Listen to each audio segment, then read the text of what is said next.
पुराणामध्ये 3 यज्ञ प्रचलित आहेत. किती यज्ञ? 3 यज्ञ प्रचलित आहेत. एक राजसू यज्ञ पांडवाने केलेला, दशरथानं केलेला पुत्र कामेष्टी यज्ञ, आणि बळीराजानं महाराज यज्ञ केला तो म्हणजे विश्वजितावाचा यज्ञ. पण तो हा यज्ञ सफल झाला नाही. हा यज्ञ सफल झाला नाही.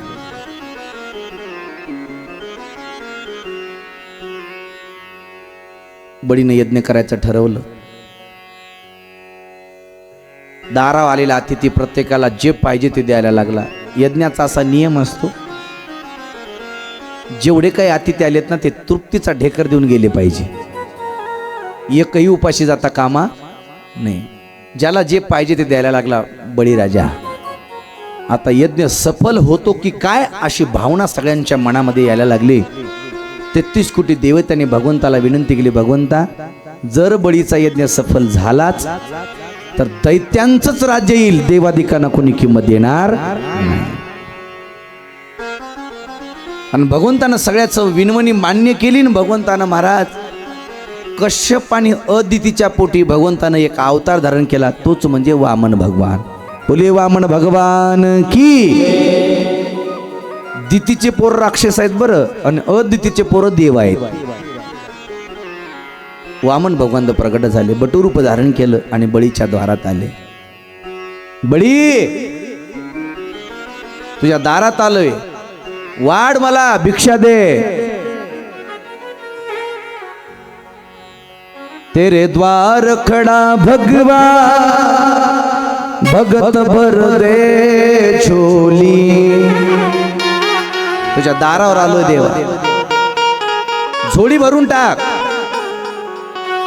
बळीनं ठरवलं, बाहेर आला. देवा, वामन देवा काय पाहिजे सांगा. वामन भगवंताने सांगितलं, मला काही नको. काय दे? 3 पाऊल जागा दे. बळी हसला. बळी म्हणला, देवाला काही कळत नाही म्हणे, कोण प्रसन्न झाले. अरे वामन देवा, तुम्हाला काय मागायचे ते मागा, 3 पाऊल जागाच काय. वामन देवाने सांगितलं, मला दुसरं काही नाही, 3 पाऊल जागा द्या. म्हणे दिली.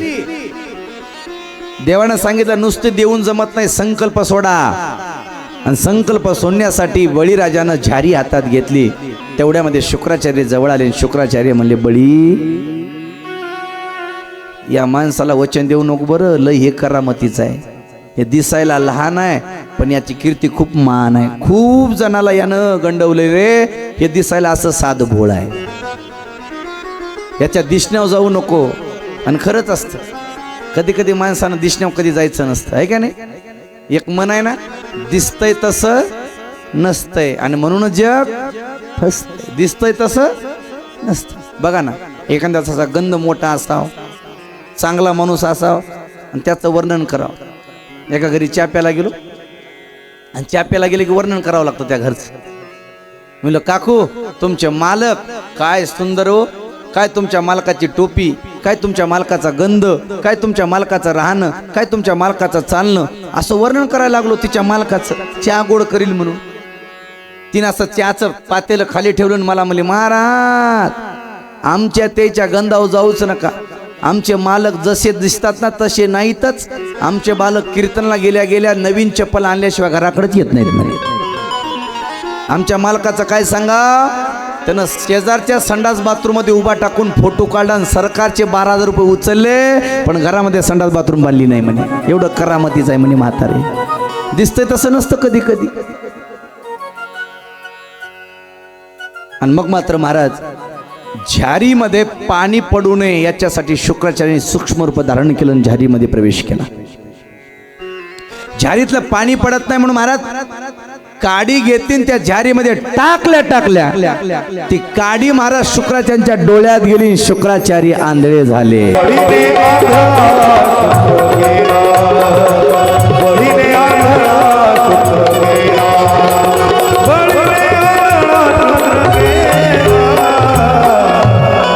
आड आला म्हणून फोडीला डोळा, बळीने आंधळा शुक्र केला, शुक्राचार्य आंधळे केले. आणि बळीनं महाराज संकल्प सोडला. संकल्प सोडल्या सोड्या जगाच्या मालकानं आपलं विराट रूप धारण केलं. एका पायामध्ये पृथ्वी, एका पावलामध्ये आकाश सगळं आटवून टाकलं आणि तिसरा पाय वर केला आणि सांगितलं, बळी 2 पाय झाले रे, पण तिसरा पाऊल कुठं ठेवू सांग. त्यावेळेस बळीनं सांगितलं, देवा अख्खं विश्व जरी आटवून टाकलं तरी माझं मस्तक आणखी रिकाम आहे म्हणे. तिसरा पाऊल माझ्या डोक्यावर ठेवा. आणि तिसरा पाय वामन भगवंतांना डोक्यावर ठेवल्या ठेवल्या बळीराजाला देवानं पाताळात घातलं. पण देव पाताळात गेला, पण देवाची सुटका झाली नाही. तर देवाला त्याचा द्वारपाल होऊन राहावं लागलं. राखेदार वंटा बळीचा, सारथी झाला अर्जुनाचा, दास सेवकाचा होयशाच्या अंकित. भगवंताला द्वारपाल होऊन राहावं लागलं. आणि मग लक्ष्मी माता म्हणले, दे नारदा माझा मालक कुठे गेलाय. आणि मग नारदानं सांगितलं, तुमचा मालक बळीच्या दारात सिक्युरिटी गार्ड म्हणून आहे. मग मालक कसा मिळेल. नारदानं सांगितलं, येईल त्या राख्या पौर्णिमेला राखी बांधाय जाय आणि दान माग, मालक तुम्हाला मिळेल. आणि मग लक्ष्मी माता खाली गेली, बळीला राखी बांधली. आणि बळीनं सांगितलं, ताई तुला काय पाहिजे सांग. आणि मग तिनं सांगितलं, काय नाही, दारा जे उभा टाकलाय की नाही सिक्युरिटी, ते द्वारपाल मला दान देऊन टाक म्हणे. आणि मग देवाची सुटका झाली. मग देव आले महाराज. म्हणून माता भगिनीला वर्षाकाठी 2 दिवस हक्काचे असतात भावाला मागायचे. कोणते कोणते.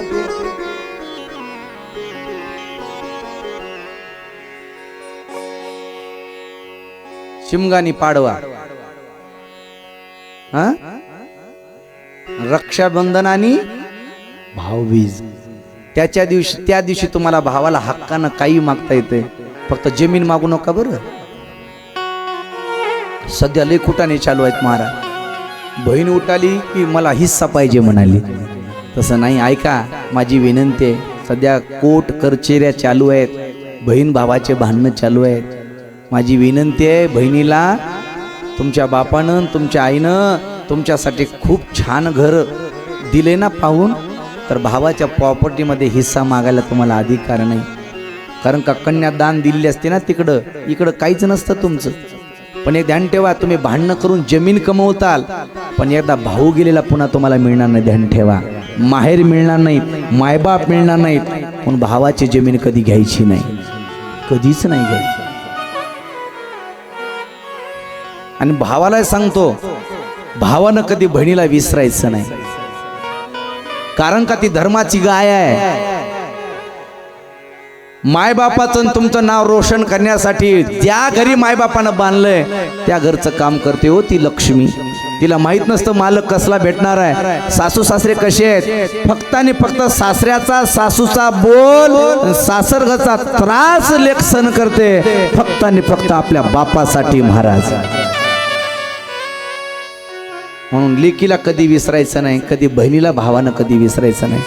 आणि तुम्हाला सगळ्याला सांगतो, या वर्षी दिवाळीला गेलात ना, या वर्षी रक्षा बांधाय गेलात ना, भावाला काय मागायचे ते मी सांगतो. मागणार ना, मागणार का, मी सांगतो ते मागायचं. मागणार का, जमके तो बोलो सही, मागणार का. ऐका, या वर्षी राख्या पौर्णिमेला भावाला राखी बांधल्यानंतर भाऊ तुम्हाला जर पैसे टाकत असल, भाऊ तुम्हाला साडी देत असल, तर भाऊला म्हणा, भाऊ दादा हे साडी नको, पैसे नको, सोनं नको, काहीच नको. अरे आई वडिलांच्या आशीर्वादानं, सासू सासऱ्याच्या पुण्याईनं आणि माझ्या मालकाच्या हिमतीनं मी बंगला बांधला, मी साडी घेतली, गाडी घेतली, तुझी साडी चोरी नको. मला एकच मागणी मागायची दादा, जसं तू माझ्यावर बहिणीसारखं प्रेम करतोस ना, तसं या हिंदुस्थानातली, हिंदू धर्मातली ताई प्रत्येक तुला बहीण दिसली पाहिजे, एवढीच मला ओवाळणी दे.